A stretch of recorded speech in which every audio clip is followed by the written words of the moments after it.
Governor Lamont, Lieutenant Governor Bicyclist, and distinguished guests, thank you for coming down, and all of you, everyone else attending.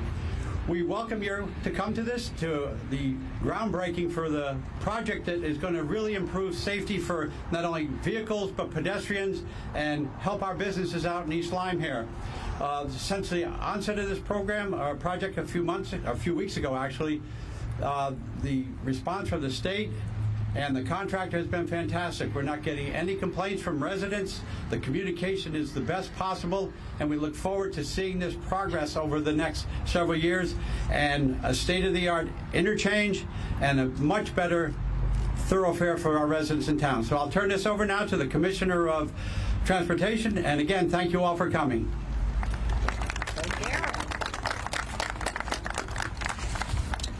Okay, good morning. I'm Garrett Eucalitto. I'm the Commissioner of the Connecticut Department of Transportation. Thank you all for being here today to break ground on this safety and mobility improvement here in East Lyme. I'm pleased to see representatives from all different levels of government, local, state, federal. It just goes to show how important each and every project is. With us today, we have representatives of the construction industry, Don Schubert, Jim Manafort Jr. from Manafort Brothers, who's the contractor on this project. We have Federal Highway here, Jose Catalan, so thank you for Federal Highway support, as well as all the dignitaries behind me who will have an opportunity to speak. So this project really is intended to help alleviate the traffic bottlenecks that everyone driving through here has experienced for many years. We had inadequate design and a high rate of crashes. As most of you who have ever met me know, I really can't stop talking about safety, and this project's going to help improve safety for people traveling on I-95, as well as those walking or riding their bikes on Route 161. Over a 3-year period, we had nearly 200 crashes on I-95 and Route 161, resulting in over 50 injuries. So I understand people may think that these crashes and injuries happen because we might be behind when it comes to improving our roadways. And I know we have significant work to do, and I have always believed in the amazing men and women who work at Connecticut DOT and in the construction and trades here in Connecticut. And we have innovative ways to help build a safe, accessible, and sustainable transportation system. And I'm not the only one who believes in that great work. Actually, just recently, the Reason Foundation released their 27th annual highway report, and our state's highway system was ranked 5th in the nation in overall cost effectiveness and condition. That's a 26-spot jump up from the previous report.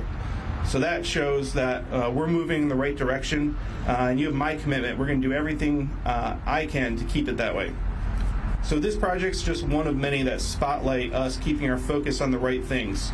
It realigns the on and off ramps to make them safer, allowing drivers to get up to speed before they merge or try to get off the highway. And it makes that transition easier, reducing crashes, which ends up leading to more bottlenecks. So right now you have to speed up really quickly to try and merge, but with that longer acceleration lane, they can make that maneuver more safely.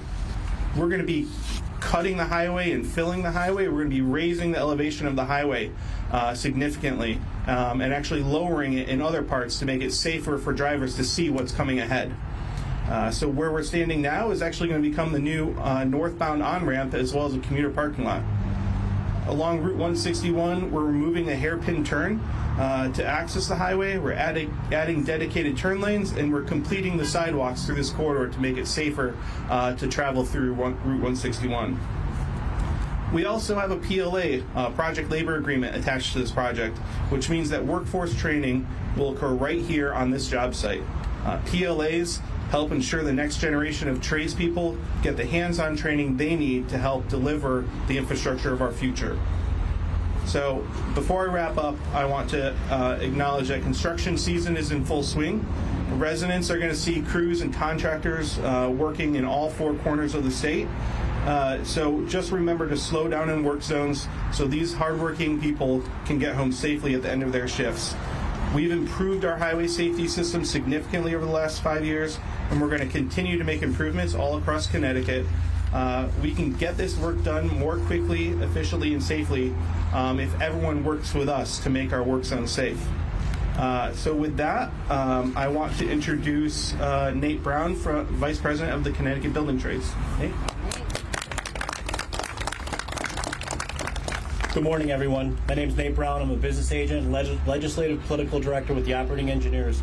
I also serve as the Vice President for the Connecticut State Building Trades. The Infrastructure Investment and Jobs Act, known as the Bipartisan Infrastructure Law, includes significant investment to expand our workforce in the infrastructure industry and the promotion of apprenticeship and pre-apprenticeship training programs that support large-scale infrastructure projects. By utilizing project labor agreements, we assure apprentices, minorities, veterans, and local residents around the project. I want to thank Governor Lamont, Lieutenant Governor Susan Bicyclist, local and state elected officials that are here today for including a project like this and making it come to fruition. Governor Lamont is committed to ensuring Connecticut has a viable infrastructure and understanding that it is a key to a strong economy and future of Connecticut. Excuse me. Commissioner Eucalitto and your entire team at DOT, thank you.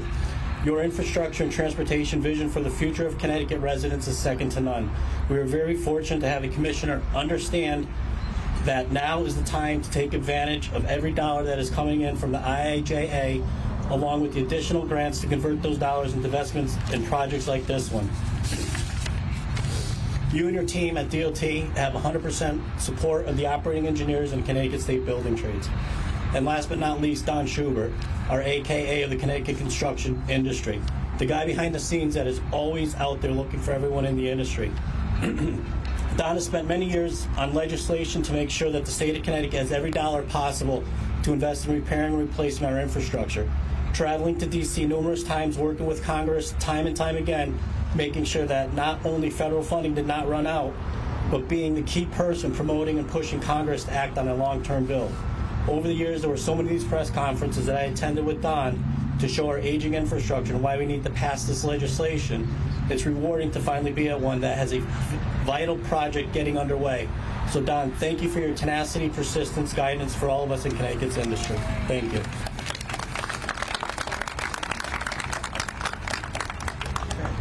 Next, before I call up our next speaker, I just want to acknowledge those who could not be here today, our congressional delegation, without whom this would not be possible, since this is an 80% federally funded project, really made possible by the bipartisan infrastructure law. So next we have Senator Christine Cohen, co-chair of the State's Transportation Committee. Thank you, Commissioner. I'm so glad to be here. Thank you all. Thank you to the First Selectman and the state delegation of this area for having us here to really kick off this exciting project. You've heard it already. This is about a commitment to safety, Connecticut's commitment, which really comes from our governor, our lieutenant governor, and the commissioner of the Department of Transportation, working together with the legislature, knowing that it is our mission to make sure that Connecticut's roads are safer and that they provide connectivity to people all across the state. It's also really about matching infrastructure, transportation infrastructure, with the economic vitality of the area. We can see that this area has grown tremendously and it's outgrown its roadways. So we need to make them safer, we need to make them easier to traverse, we need to make it faster for people and more effective to get from point A to point B. And this will do all of that. We also have been really mindful of bike and pedestrian safety, and so there's a component of that in here as well. I'm so glad that we've been able to leverage these important infrastructure dollars from our federal from the Infrastructure Act and making sure that we're taking advantage of that. So I'm so grateful for the innovativeness of the executive branch, together with DOT and working together with the legislature to make these dollars work for us, to make these dollars work for the people of Connecticut. And certainly hearing about, the trades and how many jobs we're going to be able to really put to work here on this project, truly outstanding. It's a win across the board, and we're so excited that Connecticut is really at the forefront of this transportation innovation. Thanks so much. Next, we have Representative Roland Marr, the other co-chair of the Transportation Committee.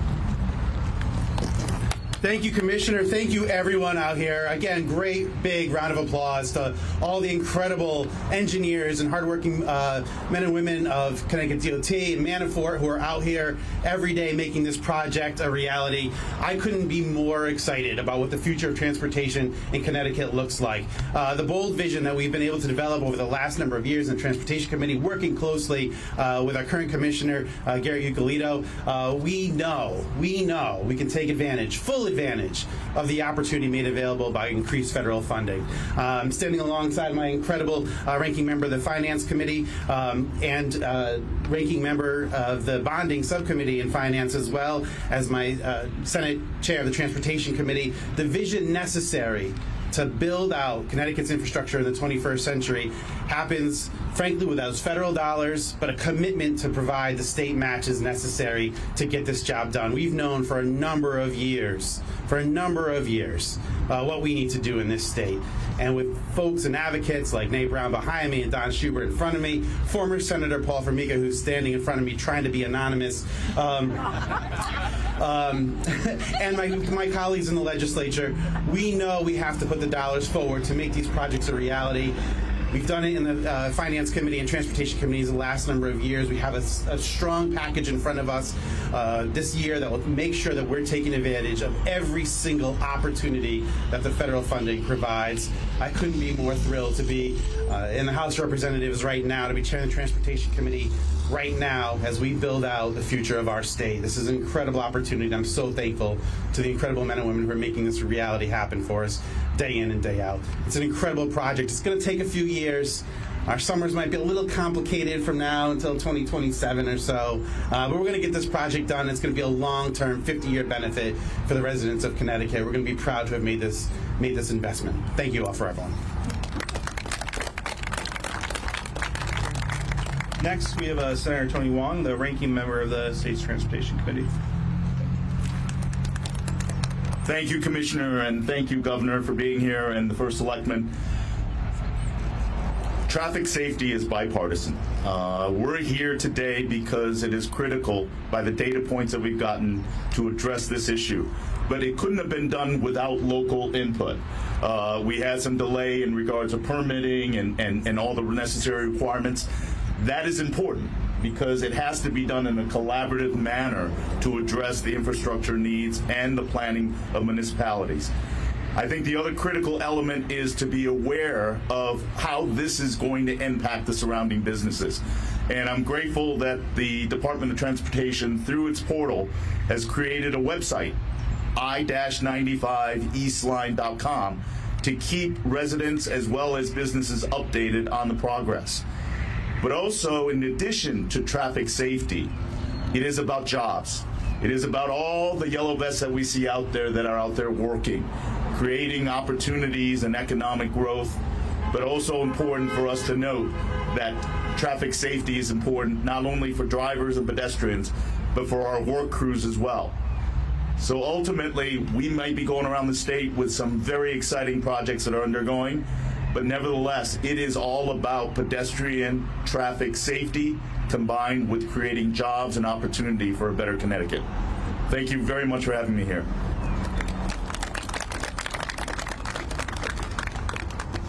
Next, we have Senator Martha Marks represents the East Lyme area. Thank you, everybody. Thank you for having us here, Commissioner. This project is huge.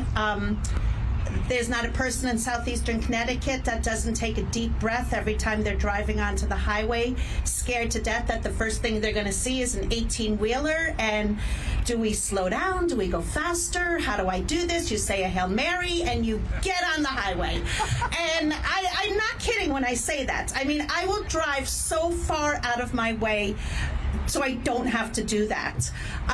And then when you're going down, then it's the car that's coming on. And are you nice and you slow down to let them come on? Or no, you're supposed to go faster and not change your speed. It's like the anxiety is really hard. So it's bad. It's bad. So this is going to take 4 or 5 years. I do want to thank my predecessor, Senator Paul Formica, for all the work you did. Nobody loves East Lyme as much as Paul does, and I know he's thrilled about this. It's going to be a hard 4 years. We're all going to say the same thing, so I'm just going to spin it a little and say, if you go on the website on the Department of Transportation that Senator Wong's told about, like, if you have children in 7th and 8th grade that are kind of like Lego engineer kids, what a cool thing to start following with them, every part of this project. I understand open heart surgery. I don't understand this. I don't know how all of you workers do this. It blows my mind, these kind of projects. But what a great, great thing to follow with your family, and how much you can learn from everything that is happening right here with civil engineering and construction. So if I had kids in 7th and 8th grade, that's what I would do. So it's just a fantastic project. Thank you to all the labor that's here. We appreciate you so much. Thank you. Get those 7th and 8th graders started early, because we need engineers. So. Absolutely, especially women. Next, we have Representative Holly Cheeseman from this area as well. Thank you, Commissioner. It's great to be here today, and I would be remiss if I didn't acknowledge the great job of the DOT and first responders in dealing with a tragic accident on the Gold Star Bridge that took place last week. The quick response, I know the assessment that the bridge was safe, I mean, that was huge, and I think they deserve a big round of applause. I sometimes feel we in Eastern Connecticut have a sort of chip on our shoulder. Like Rodney Dangerfield, anybody probably not as old as I am, we sometimes don't feel we get the respect we need. We have amazing tourism, amazing attractions. Today, we not only feel respected and appreciated, we feel loved by the attention we're getting to this incredible project, which is going to not only speed up traffic, allow more access, but save lives. And again, thank you to all who've been involved in this. This is going to be transformational for this area, and we feel incredibly respected and appreciated. So thank you, Governor, thank you, Lieutenant Governor, and everyone involved. Thank you. Next, we have Lieutenant Governor Susan Bicyclist. Governor? Commissioner, thank you so much for your leadership. It's great to be standing here with local leaders, the co-chairs of the Transportation Committee, and the Governor. This is an exciting day, and we're here to celebrate a $150 million investment in Connecticut's infrastructure. Thank you, President Biden, for providing 80% of this money, and to our federal delegation, Representative Courtney, and our entire delegation. I call them the fairy godmothers and fairy godfathers of federal funding. We are so grateful for the President's vision that our country should be investing in infrastructure. And we're here to take advantage of that funding because of our commissioners' leadership. Garrett Eucalitto was ready on day one with a whole list of infrastructure projects, and it was because of his leadership and the work of our DOT and the building trades that allows us to be here today. This is going to make this part of the road much safer. Between 2018 and 2021, right here we saw 113 crashes. 25 of those crashes involved injuries. So this is clearly a place that needs to be made safer on our highways. So it's going to benefit the residents of Connecticut, but it's also going to be a big boon to tourism. This area of our state, southeastern Connecticut, is known for the many tourist attractions that are here that people enjoy, particularly during the summer. So we can't wait until it's completed so that folks can get to this beautiful part of our state from all over our country. The impact on jobs and our economy also can't be understated. I am delighted that our friends in labor were able to negotiate a project labor agreement. This is something that the governor and I really support because it makes sure that we have the best people doing the best work to keep our state safe. And it means that carpenters, laborers, operating engineers, drillers and blasters are going to be really busy right here. And the next generation of building trades folks, our apprentices, are going to be trained right here. So we are so very grateful. And it is my great pleasure to introduce the fearless leader of Connecticut, Governor Ned Lamont. All right, Susan, thank you. And don't let what Garrett said. He said we went from below average to top 5 in the country when it comes to upgrading our skills. He's only been at the job for 6 months. Think what the next 6 months are going to be. No, but he was there before. But don't let him hog all the credit, by the way. I think the folks right here have done all this amazing work. And if you got our brothers and sisters who want to get into the trades, you got brothers and sisters who want to be DOT engineers, we desperately need you.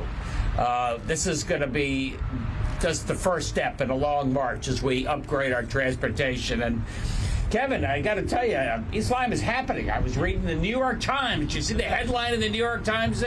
East Lyme, clean, safe, quiet, and peaceful. How about also a hell of a lot of fun, great schools, and we're making it easier and easier to get here. As Susan said, thanks to the infrastructure bill passed on a bipartisan basis in Washington, it is just transformative for a state like Connecticut that has an awful lot of old infrastructure. Senator Chris Murphy made a specific emphasis on Amtrak. You're going to see an hour taken off that commute over the next 5 to 10 years between Boston and New York, and just getting started. Right here in Connecticut, thanks to Joe Courtney right here and our other delegation, we're going to be going to 40-40-40, 40 minutes down to New Haven, 40 minutes Stamford, and get that eventually to 30-30-30. Where we are, our location, our strategic is our greatest strategic advantage, but only works if you can get there. And those are some of the flashy things we're doing, but also let's remember it's just a really important blocking and tackling that keeps the state going. It's a project just like this.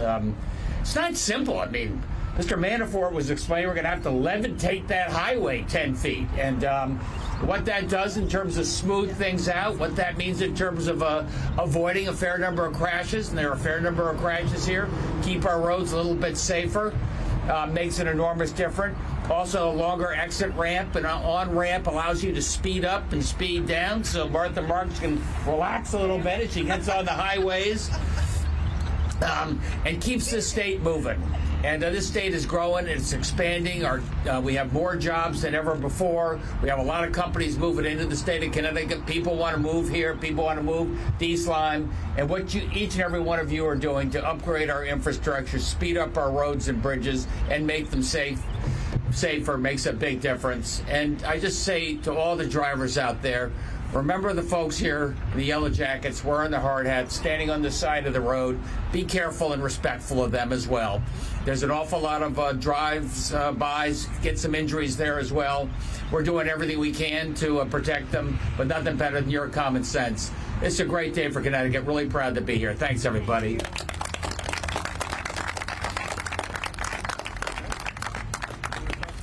Governor? Again? Questions first or the groundbreaking? Questions first. Question first, Governor Say. All right, we're doing on-topic questions.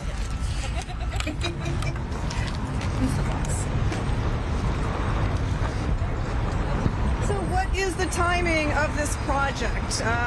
Everyone's very curious. Is it 2 years, 3 years, 4 years? What's the impact? Completion date is estimated to be spring 2027 for full completion. Anybody else? All right, let's shovel. Let's shovel. I've never shoveled before. This is my first shovel. This is my first shovel. This is my first shovel. Oh, I've never shoveled before.